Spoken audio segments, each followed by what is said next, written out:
Hello and welcome to Indian Express Online. Today, the Supreme Court appointed Lodha Committee suggested a series of recommendations for reforms in the BCCI.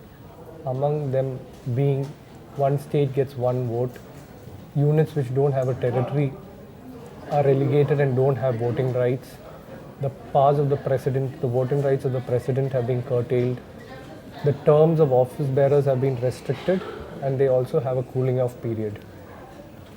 I have with me Mr. Bharat Sundaresan to discuss this issue.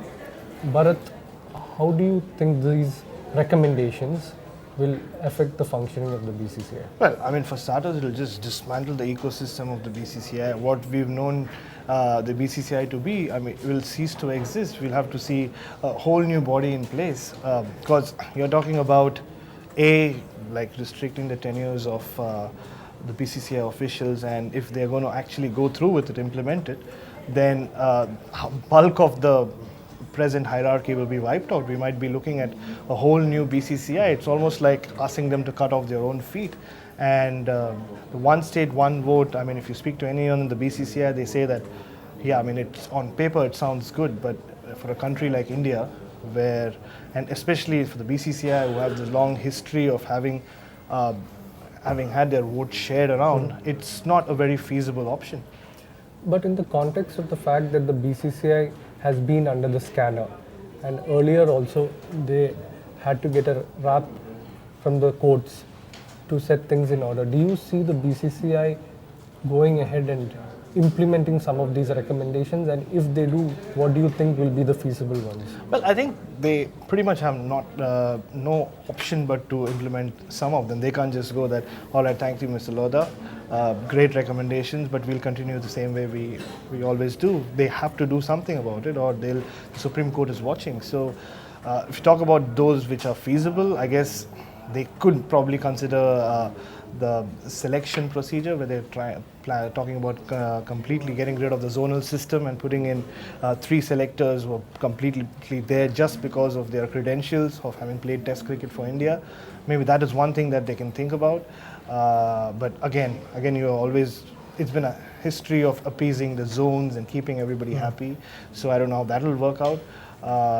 Maybe empowering the players, that could not be a bad option, but players association, every country in the world has a players association, and that is one thing that Indian cricket has always missed out on, but they've said it very clearly that it's not going to be a union, so we're not going to have something like the Australia Cricketers Association where they're going to fight for your rights and stuff, but at least the players will have a say, at least on paper.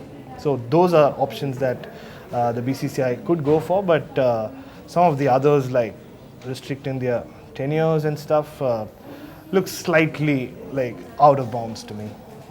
And also, when they say one unit, one vote, could you just clarify whether a team like Gujarat or Maharashtra, a state like Gujarat or Maharashtra, which have 3 teams, right, will that also be affected, or will it be that they can continue fielding their? No, I think they made it very clear today that cricket-wise, the teams will not be affected. They will continue playing the way they are.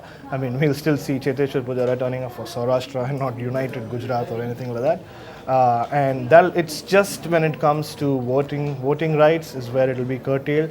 But again, now who decides which of the 3 associations in Maharashtra or Gujarat gets the representation or gets to represent themselves in the board? And then again, you're talking about the president coming from Vidarbha, arguably the weakest of the 3 associations in Maharashtra.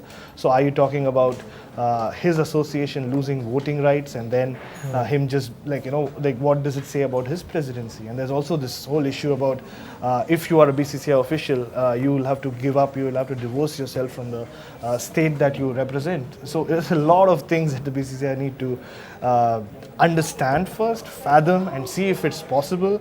And but I don't see them lying down and taking this quietly. I think they will go on the counter. They will be looking at other options as well. To, at least, if nothing, ask the court to relook some of these options they haven't put forth. That's where the BCCI can go with it. It's not going to be an easy task. And generally, what the BCCI will do is they will appoint a committee, and then they will see what they can do with this issue.